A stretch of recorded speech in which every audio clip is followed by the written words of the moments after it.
నమస్కారం. అహల్య న్యూస్ కి స్వాగతం. ఈనాటి వార్తలు. భారీ పెట్టుబడులతో అనకాపల్లి జిల్లా అభివృద్ధి పదంలో దూసుకుపోతుందని, భవిష్యత్తులో ఈ జిల్లా పెట్టుబడుల్ని ఆకర్షించడంలో దేశంలోనే అగ్రస్థానానికి చేరుతుందని ముఖ్యమంత్రి చంద్రబాబు ధీమా వ్యక్తం చేశారు.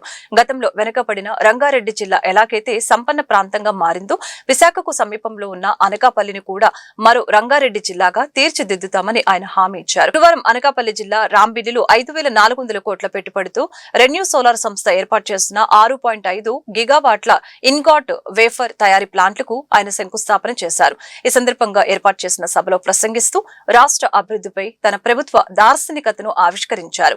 గత 5 ఏళ్ల పాలనలో విధ్వంసానికి గురైన ఆంధ్రప్రదేశ్ ను పునర్నిర్మించాలన్న ఏకైక లక్ష్యంతోనే కూటమి ప్రభుత్వం సుపరిపాలన అందిస్తుందని చంద్రబాబు స్పష్టం చేశారు. ఇటీవలే అర్సెలార్ మిట్టల్ నిప్పాన్ స్టీల్ ప్లాంట్ కు శంకుస్థాపన జరిగిందని గుర్తు చేస్తూ ఇప్పుడు రెన్యూ ఎనర్జీ సంస్థ భారీ పెట్టుబడితో ముందుకు రావటం శుభ పరిణామమని అన్నారు. ఏమేం మార్గాలు ఉన్నాయని ఆలోచించాను.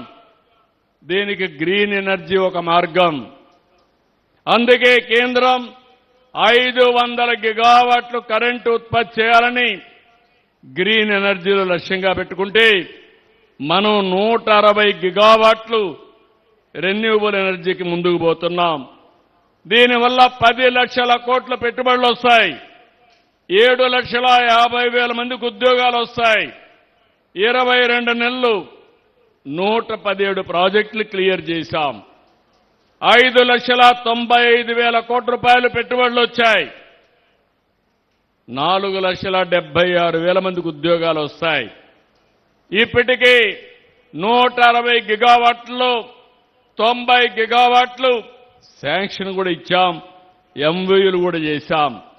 మొన్నే విశాఖపట్నంలో మోడీ గారు శంకుస్థాపన చేశారు. ఎన్టీపీసీ గ్రీన్ ఎనర్జీ 1,85,000 కోట్లు ఖర్చు పెట్టబోతున్నారు. రాబోయే సంవత్సరం పనులు కూడా ప్రారంభిస్తారు. నేను ఒకటే ఆలోచిస్తున్నాను. ఈరోజు ఎక్కడికక్కడ వాహనాలన్నీ కూడా ఎలక్ట్రికల్ వాహనాలు రావాలని, దీనివల్ల పొల్యూషన్ కంట్రోల్ అవుతుంది. తొందరలోనే ఏపీఎస్ఆర్టీసీ 1050 బస్సులు ఈవీ వెహికల్స్ తీసుకొస్తున్నాం.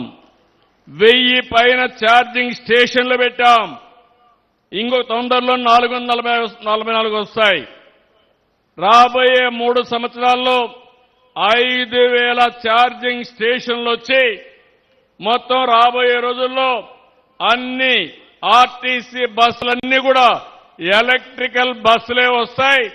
మీరందరూ సహకరిస్తే ఆర్టీసీ బస్సులన్నీ కూడా ఏసీ బస్సులు పెట్టి పేదవాళ్లు కూడా తిరగడానికి ప్రయాణ సౌకర్యం కల్పిస్తాం.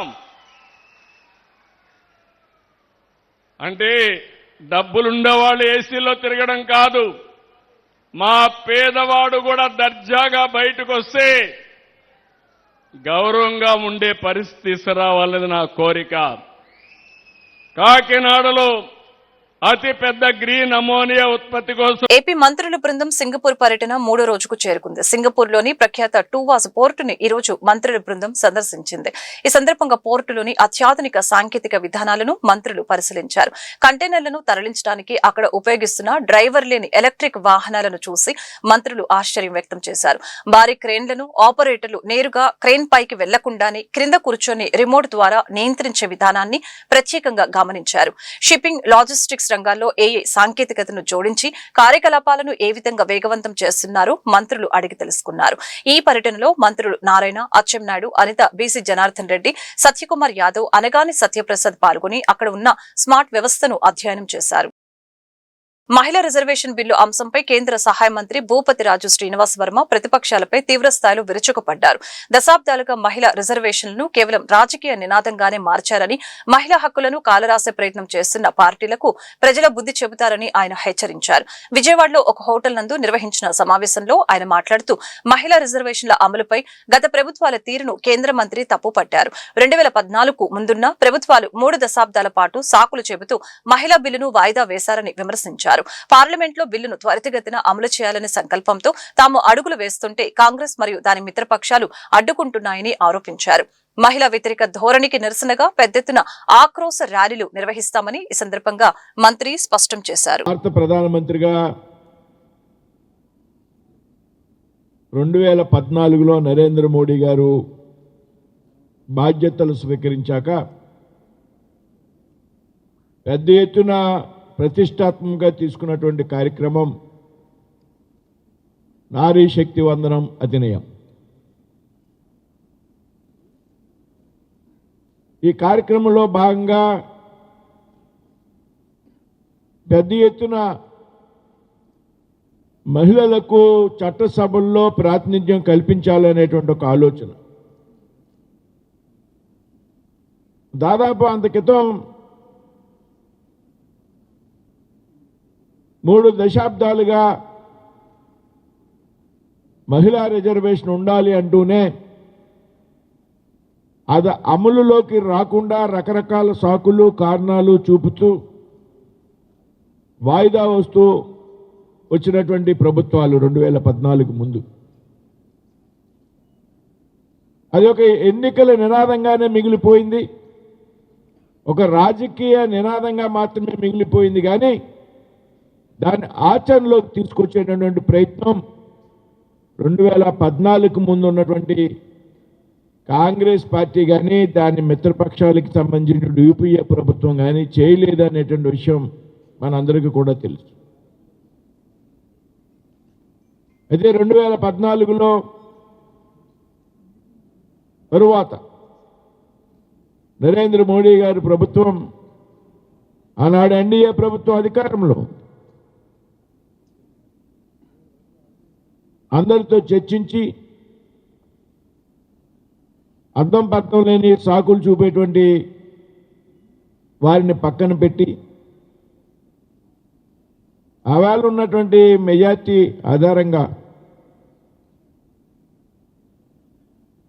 మహిళా రిజర్వేషన్ బిల్లును అమల్లోకి తెచ్చింది 2023లో. ఇది కేవలం ఎన్డీఏ ప్రభుత్వానికి, ఆనాటి ప్రధాని నరేంద్ర మోడీ గారికి చెందుతుందనేటువంటి విషయం మీ అందరికీ కూడా తెలుసు.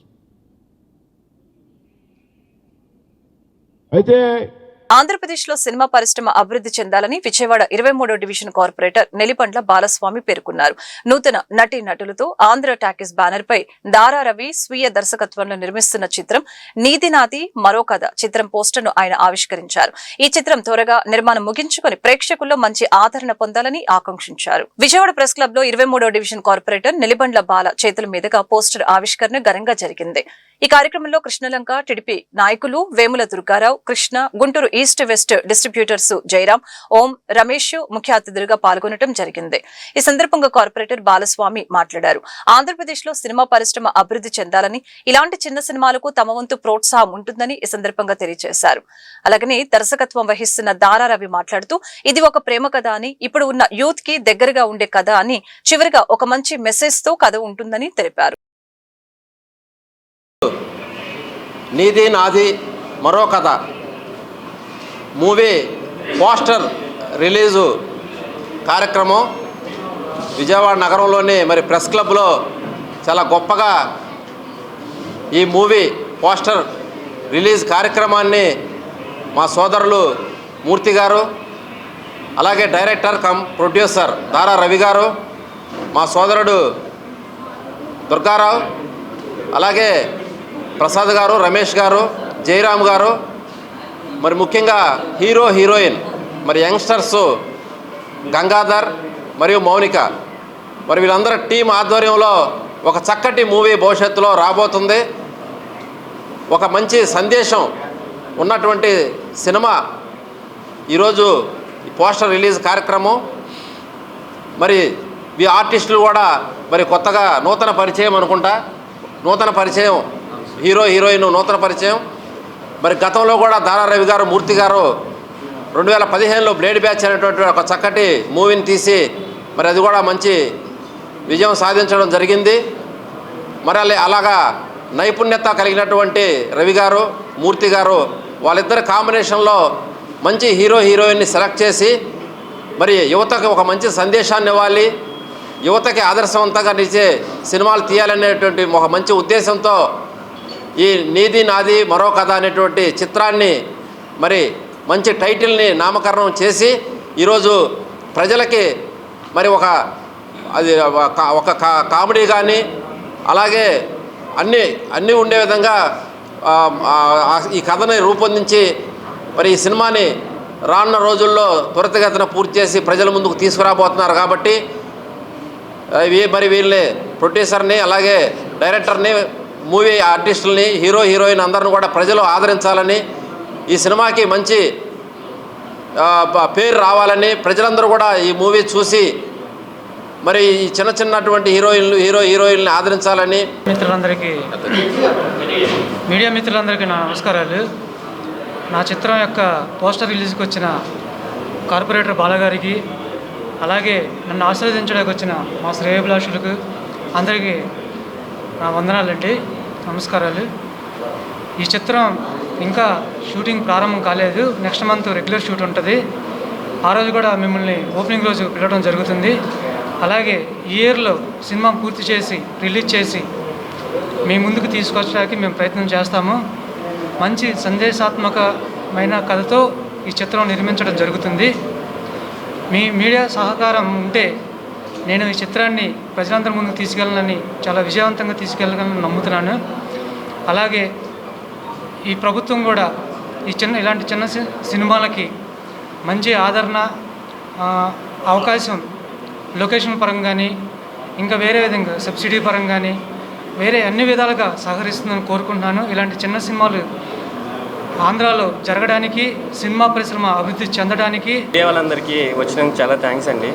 సార్ మీకు వచ్చిన చాలా చాలా థ్యాంక్స్ అండి. ఓకే, మాది కొత్త ఫిల్మ్ అండి. ఇది చాలా న్యూగా నేను బిగ్ స్క్రీన్ మీద రాబోతున్నాను. ఈ ప్రీవియస్గా చిన్న చేశాను, కానీ ఇంత పెద్ద అవకాశం ఇచ్చినందుకు దాదా రవి గారికి చాలా థ్యాంక్స్ సార్.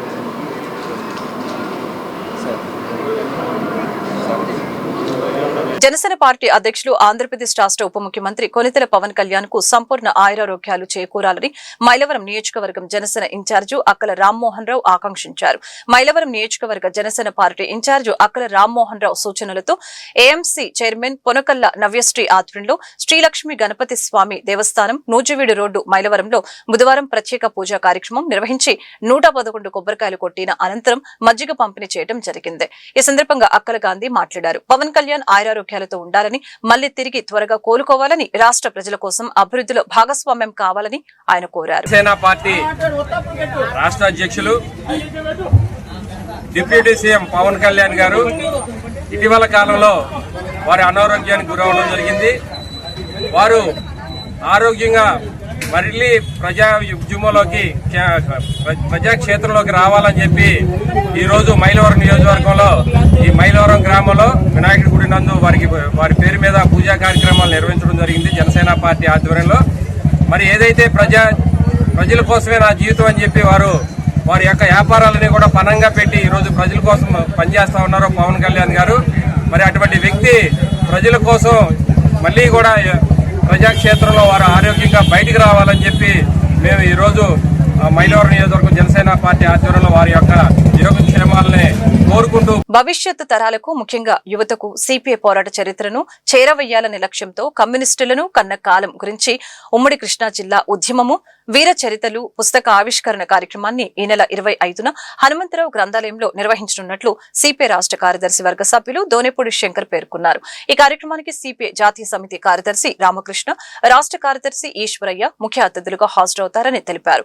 ఈ సందర్భంగా ప్రతి ఒక్కరూ కార్యక్రమానికి హాజరై కమ్యూనిస్టు ఉద్యమ వీర యోధుల త్యాగాలు, వారి పోరాట చరిత్రను తెలుసుకోవాలని ఆయన పిలుపునిచ్చారు. విజయవాడ దాసరి భవన్ నందు నిర్వహించిన మీడియా సమావేశంలో ఆయన మాట్లాడారు. దేశం, రాష్ట్రంలో పేద, బడుగు, బలహీన వర్గాల హక్కుల కోసం నిరంతరం పోరాడిన చరిత్ర భారత కమ్యూనిస్టు పార్టీదేనని ఆయన తెలిపారు. ఈ నెల 25న హనుమంతరావు గ్రంథాలయంలో భవిష్యత్తు తరాలకు, ముఖ్యంగా యువతకు సిపిఐ పోరాట చరిత్రను చేరవేయాలనే లక్ష్యంతో కమ్యూనిస్టులను కన్న కాలం గురించి ఉమ్మడి కృష్ణా జిల్లా ఉద్యమము వీర చరితలు పుస్తక ఆవిష్కరణ కార్యక్రమాన్ని నిర్వహిస్తున్నామని చెప్పారు. రాజకీయ కేంద్రం, ఉద్యమ కేంద్రం. ఈనాడు ఎన్టీఆర్ జిల్లాగా, కృష్ణా జిల్లాగా విడిపోయినప్పటికీ అవిభాజ్య కృష్ణా జిల్లా కామ్రేడ్ చంద్ర రాజేశ్వరరావు నాయకత్వం వహించినటువంటి జిల్లా. చల్లపల్లి ఎస్టేట్కి వ్యతిరేకంగా పోరాటం చేసినటువంటి జిల్లా. విజయవాడ నగరం కేంద్రంగా, కమ్యూనిస్టు ఉద్యమ కేంద్రంగా భాసిల్లినటువంటి కేంద్రం. పశ్చిమ కృష్ణ ప్రథమ శాసనసభ్యులు జగ్గైపేట ఉమ్మడి కృష్ణ పిల్లలమర్రి వెంకటేశ్వర్లు గారు, వాసిరెడ్డి వారు, విజయవాడ నగరంలో తమ్మిన పోతరాజు గారు, అనేక మంది కృష్ణా జిల్లాలో అనేక మంది కమ్యూనిస్టు శాసనసభ్యులుగా గెలుపొందినటువంటి చరిత్ర మన ప్రాంతంలో కమ్యూనిస్టు ఉద్యమానికి ఉన్నది. భవిష్యత్తు తరాలకు, యువతరానికి కృష్ణా జిల్లా కమ్యూనిస్టు వీర యోధుల చరిత్రను, కమ్యూనిస్టు ఉద్యమ చరిత్రను పార్టీ శ్రేణులకి, యువతరానికి, ప్రజలకు, జన్జీ గ్రూపుకి తెలియపరచాలి, ఇదొక డిక్షనరీగా ఉపయోగపడాలి అనేటువంటి ఒక లక్ష్యంతో, ఒక సంకల్పంతో కమ్యూనిస్టులను కన్న కాలం గురించి అనేటువంటి పుస్తకావిష్కరణ కార్యక్రమం సీనియర్ కమ్యూనిస్టు నాయకులు, మార్క్సిస్టు మేధావి ఈడ్పుగంటి నాగేశ్వరరావు 25వ తేదీన ఉదయం 10 గంటలకు హనుమంతరాయ గ్రంథాలయంలో పుస్తకావిష్కరణ కార్యక్రమం జరుగుతుంది. ఈ కార్యక్రమానికి సిపిఐ జాతీయ సమితి కార్యదర్శి రామకృష్ణ గారు, రాష్ట్ర పార్టీ కార్యదర్శి ఈశ్వరయ్య గారు ముఖ్య అతిథులుగా పాల్గొంటారు. అనేక మంది జిల్లా ఇతర నాయకులు కూడా పాల్గొంటారు. ఈ సందర్భంగా ఈ రోజు అహల్య ట్రస్ట్ ఆధ్వర్యంలో ఉచిత మెడికల్ క్యాంపు, గుంటూరు తూర్పు నియోజకవర్గం నెహ్రూ నగర్ 12 లైన్లో ఉచిత వైద్య శిబిరం మరియు ఉచిత మందులు పంపిణీ. డాక్టర్ శనెక్కల రాజకుమారి గారు మాట్లాడుతూ ఉచిత వైద్య శిబిరాలను పేద ప్రజలు వినియోగించుకోవాల్సిందిగా కోరుతున్నారు. ఈ ఉచిత మెడికల్ క్యాంపులో సుమారు 200 మందికి మందులు పంపిణీ చేశాం.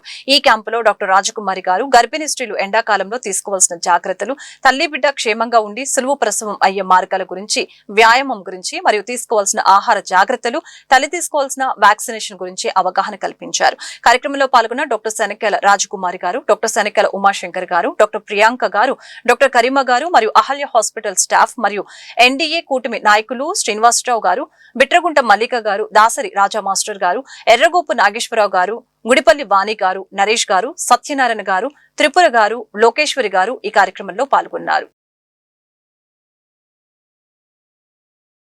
ఈరోజు ఇక్కడ మీ అందరినీ కలుసుకోవటం చాలా సంతోషంగా ఉంది. ఎండలు చాలా ఎక్కువ ఉండటం వల్ల కొంచెం లేట్గా స్టార్ట్ చేయాలంటున్నాం. ఎందుకంటే అందరూ పనుల నుంచి వస్తారు. కొంచెం లేట్గా అయితే మేము కూడా కొంచెం ఎక్కువసేపు ఉండటానికి వీలవుతుందని. మా అత్తగారు శనకాయల అరుణనగర్, చాలామంది నెహ్రూ నగర్ అంటే మాకు పక్కనే హాస్పిటల్, అందుకని అందరికీ శనకాయల అరుణనగర్ అంటే బాగా తెలుసు. మా అత్తగారు ఆవిడ ఆధ్వర్యంలోనే ఆవిడ ఒక చెప్పిన దాని ప్రకారంగానే మేము ఈ హాస్పిటల్ తరఫున అహల్య ట్రస్ట్ ఒక 2013లో పెట్టడం జరిగింది. అహల్య ట్రస్ట్ ద్వారా మేము చాలా కార్యక్రమాలు చేసాం. అప్పటి నుంచి ఇప్పటి వరకు ప్రతిరోజు మేము అన్నదాన కార్యక్రమాలు చేస్తూనే ఉన్నాం. అలాగే చాలామంది పిల్లలకి, చదువుకునే పిల్లలకి 10,000 పుస్తకాలు పైనే మేము అందరికీ పంచిపెట్టాం. అలాగే స్టూడెంట్స్ చాలామంది కాలేజెస్లో వాళ్ళకి రక్తహీనత ఉండటం జరుగుతుంది. వాళ్ళకి తెలీదు, ఎందుకంటే గవర్నమెంట్ స్కూల్స్లో ఊరుల నుంచి వస్తారు. వాళ్ళకి రక్తం తక్కువ ఉంది, వాళ్ళు నీరసంగా ఉంటున్నారని చెప్పడం వలన మేము ఫ్రీగా వాళ్ళకి రక్త పరీక్ష చేసి ఎవరికైతే రక్తం తక్కువ ఉందని తెలుసుకున్నామో వాళ్ళకి ఫ్రీగా ట్యాబ్లెట్లు ఇవ్వటం, మళ్ళీ వాళ్ళకి పరీక్షలు చేయటం కూడా జరిగింది. అలాగే మేము కరోనా టైంలో అహల్య ట్రస్ట్ ద్వారానే గవర్నమెంట్ నుంచి ఫ్రీ వ్యాక్సిన్స్ 1000 పైనే వ్యాక్సిన్స్ ఫ్రీగా వేయటం కూడా జరిగింది. ఈ కరోనా టైంలో ఒక 3000 మంది పైగా కుటుంబాలకి మేము ఫ్రీగా ఈ నిత్యావసరం సరుకులు కూడా వాళ్ళకి ఫ్రీగా పంచిపెట్టాం.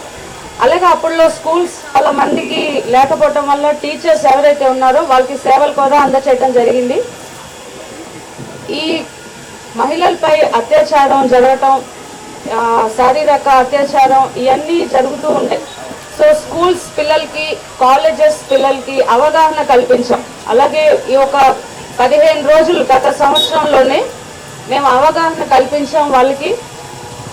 అంటే ఏం చేయాలి, చట్టాలు ఎట్లా ఉన్నాయి, ఎట్లాగైతే మహిళలు శారీరకంగా ఇబ్బంది పడుతున్నారో వాళ్ళకి ఏ విధంగా చట్టం దగ్గర గుంటూరులో క్రికెట్ బెట్టింగ్ కు పాల్పడుతున్న 15 మంది నిందితుల్ని పోలీసులు అరెస్టు చేశారు. నిందితుల నుంచి 2 లక్షల నగదు, 10 సెల్ ఫోన్లు స్వాధీనం చేసుకున్నారు. నగరంపాలెం, పాతగుంటూరు పోలీస్ స్టేషన్ల పరిధిలో జయరాం నాయక్, షేక్ రియాజు అనే ప్రధాన ముద్దాయిలు ప్రత్యేక వెబ్సైట్ ద్వారా బెట్టింగ్లకు నిర్వహిస్తున్నారు. సమాచారం అందుకున్న పోలీసులు ఆకస్మికంగా దాడులు జరిపి నిందితుల్ని అరెస్టు చేయడం జరిగింది.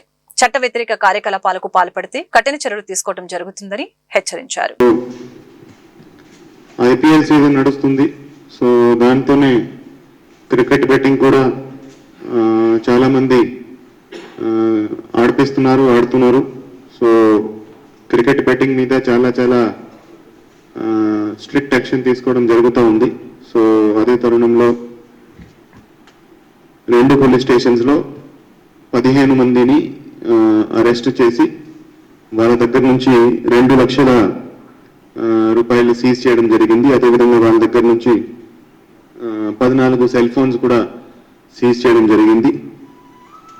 సో లాలాపేట్ పోలీస్ స్టేషన్ లిమిట్స్లో ఈ క్రికెట్ బెట్టింగ్ ఆడుతుండగా 11 మెంబర్స్ని వచ్చిన ఇన్ఫర్మేషన్ మేరకు వాళ్ళ మీద రైడ్ చేయగా వాళ్ళని పట్టుకోవడం జరిగింది. వాళ్ళ దగ్గర 1,25,000 రూపీస్ సీజ్ చేయడం జరిగింది. అదేవిధంగా వాళ్ళ దగ్గర 10 సెల్ ఫోన్స్ కూడా సీజ్ చేయడం జరిగింది. సో దీంట్లో మెయిన్ ఆర్గనైజర్ జయరాం నాయక్ అనే అతను ఈ రాయల్ ఎక్స్చేంజ్ యాప్, అదేవిధంగా నేషనల్ ఎక్స్చేంజ్ యాప్ యూజ్ చేసి అందరినీ మిగతా వాళ్ళని ఆడిపిస్తున్నాడు. సో ఈ జయరాం నాయక్ అనే అతను ఈ వెబ్సైట్లో, ఈ యాప్లో లాగిన్ తీసుకొని మిగతా వాళ్ళకి దాంట్లో లాగిన్స్ ఇచ్చి, సో ప్రతి బెట్కి ఇతనికి కమిషన్ వస్తుంది. కమిషన్ వచ్చేటట్టు ఎక్కువ మందిని ఆడిపిస్తే ఎక్కువ కమిషన్ వస్తుంది. సో దాన్ని బట్టి అందరినీ ఆడిపిస్తున్నారు. సో అక్కడ మాకు 11 మెంబర్స్ అక్కడ మాకు దొరికారు. దీంట్లో ఫర్దర్ ఇన్వెస్టిగేషన్ కూడా చేస్తాము. యాప్ ఎవరివి, ఎక్కడ, అవి కూడా ఫర్దర్ ఇన్వెస్టిగేషన్లో వాళ్ళని కూడా ఈ కేసులో తీసుకురావడం జరుగుతుంది. అదేవిధంగా ఓల్డ్ గుంటూరు పోలీస్ స్టేషన్లో షేక్ రియాజ్ అనే అతను ఈయన ఆఫ్లైన్గా ఆడిపిస్తున్నారు. So Sheikh Riyaz is the main accused. Sheikh రియాజ్తో పాటు 3 మ్యాచ్ చూసి దాంట్లో మ్యాచ్ స్టార్ట్ అయినాక వాళ్ళు వాట్సాప్ మీద చాటింగ్ చేస్తూ ఏ ఓవర్లో ఎన్ని రన్స్ పడతాయి, ఏ టీమ్ ఎంత స్కోర్ చేస్తుంది, ఫేవరెట్ ప్లేయర్, ఫేవరెట్ టీమ్, ఇవన్నీ దాని మీద బెట్టింగ్ చేస్తూ వాళ్ళ దగ్గర కూడా 75,000 రూపీస్. కఠోర పరిశ్రమలకు మారుపేరు భగీరథ మహర్షి అని జిల్లా కలెక్టర్ సీఎం సాయికాంత్ వర్మ అన్నారు. భగీరథ మహర్షి జయంతి వేడుకలు గురువారం బీసీ సంక్షేమ శాఖ ఆధ్వర్యంలో జిల్లా కలెక్టర్ కార్యాలయంలో ఘనంగా నిర్వహించారు. జిల్లా collector CM Saikanth Varma, joint collector Ashutosh Srivastava, జిల్లా రెవెన్యూ అధికారి ఎన్ఎస్కే కాజావాలి, బీసీ సంఘాల నాయకులతో కలిసి భగీరథ మహర్షి చిత్రపటానికి పూలమాలలు వేసి ఘనంగా నివాళులు అర్పించారు. భావితరాలు భగీరథుని చరిత్రను మననం చేసుకుని స్ఫూర్తిని పొందాలని, అనుకున్న లక్ష్యాలను సాధించాలని ఈ సందర్భంగా పిలుపు ఇచ్చారు. ఈ కార్యక్రమంలో జిల్లా బీసీ సంక్షేమ శాఖ అధికారి కె మయూరి, బీసీ సంఘాల నాయకులు వేములకొండ శ్రీనివాసు, జంపని నాగేశ్వరరావు, షేక్ షుకూర్, రాజకొండ నాగేశ్వరరావు, గోనుగుంట్ల సుధీరు, కె వెంకయ్య, సందేటి సాంబశివరావు, కర్ణాటి శివ సత్యనారాయణ తదితరులు పాల్గొన్నారు. బీసీ వెల్ఫేర్ ఆఫీసర్ గారి ఆధ్వర్యంలో భగీరథ మహర్షి గారి జయంతిని ఎంతో గొప్పగా చేసి గన్నివాళ్ళు అర్పించడం జరిగింది. ఈ కార్యక్రమానికి కలెక్టర్ గారు, డిఆర్ఓ గారు, జాయింట్ కలెక్టర్ గారు, జేసీ గారు మరియు బీసీ వెల్ఫేర్ మేడం గారు, మయూరి మేడం గారు ఆధ్వర్యంలో ఈ రోజున మన సగర సోదరులందరూ మరియు బీసీ కుటుంబ సభ్యులందరూ ఈ రోజున హాజరై ఘనంగా నివాళులు అర్పించడం జరిగింది. మరి ఈరోజు చూస్తే భగీరథ మహర్షి గారు 6,000 సంవత్సరాల కట్టిన తపస్సు చేసి గంగామాతను భూమి నుంచి దివికి తీసుకొచ్చి ఈ రోజున ప్రపంచమంతా సస్యశ్యామలం చేసిన పరిస్థితి మనం చూసాం.